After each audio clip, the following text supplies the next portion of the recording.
In this lesson, we will look at evaluating the correlation in a linear regression model. When two sets of data are strongly linked together, we say that there's a high correlation. We call this correlation positive when the values increase together. In this graph, you can see that we have a perfect positive correlation because we could draw a line straight through these and our straight line will meet all of our points. In this second graph of scatter points, we see that this is not a perfect positive correlation, but it is a high positive correlation because our straight line going in with a positive slope is very close to all of the points. On the right, our scatter plot has a positive correlation. We could draw a line going right through with a positive slope, but the points are not all close to where this line would be, and so we call this a low positive correlation. A correlation is negative when one value decreases as the other value increases. Here on the left, we have a perfect negative correlation because all of the points on our scatter plot line up to form a line with a negative slope. Here in this second set of scatter points, we have a high negative correlation because if we draw a line with a negative slope through these points, many of the points are either on this line or very close to the line. Here on the right, in our last graph, we see that our scatter plots are not all close to a negative sloped line that would go through these points. So these points are definitely sloped in the negative direction, but if we drew a straight line through these points, it would not be close to all of the points. So this is a low negative correlation. Here is an example of sea level rise data. Our x-axis, which is our independent variable, represents the year, and our y-axis, which is our dependent variable, represents the sea level rise, or mean sea level rise, which means average, in millimeters. And you can see that we have many, many observations which are represented as data points. This red line drawn through the points is a linear regression line. We can see that our data points have a high positive correlation. R² is calculated by taking 1 and subtracting the ratio of the sum of the square of the errors, or residuals, over the total sum of squares.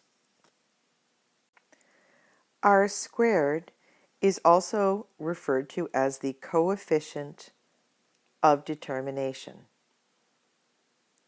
So let's move these up.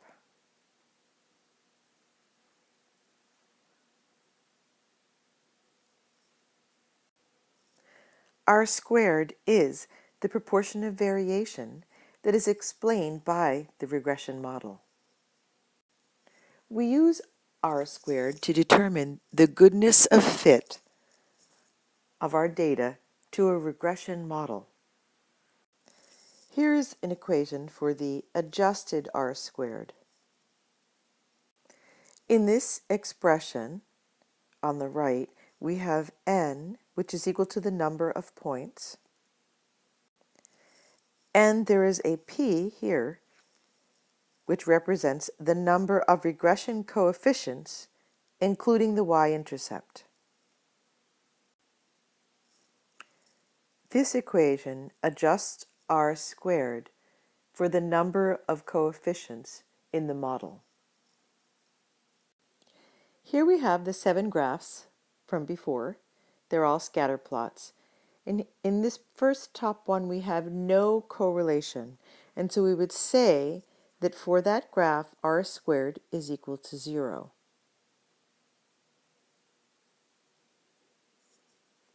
Over here, this graph has a perfect positive correlation.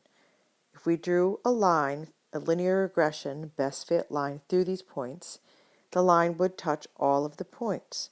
In this case, r squared is 1 because it's a perfect fit.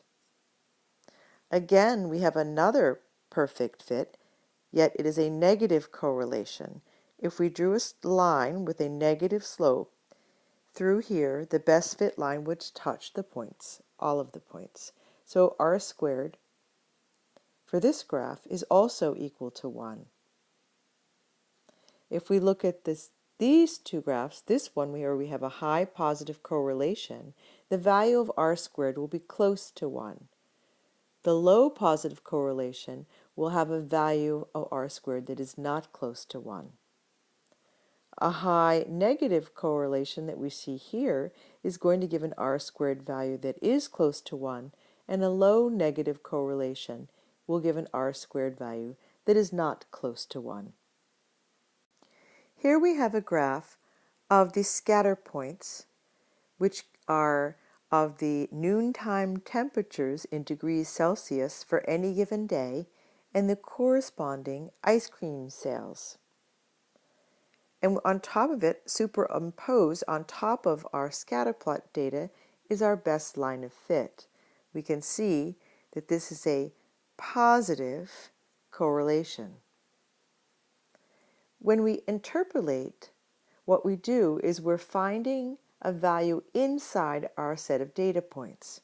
So when we look at, for example, 21 degrees Celsius, although we do not have a data point for 21 degrees Celsius, it is on our line between other data points, so other observations, and the height of that line, which is $480, is what we would expect to get for ice cream sales if the noontime temperature were 21 degrees Celsius.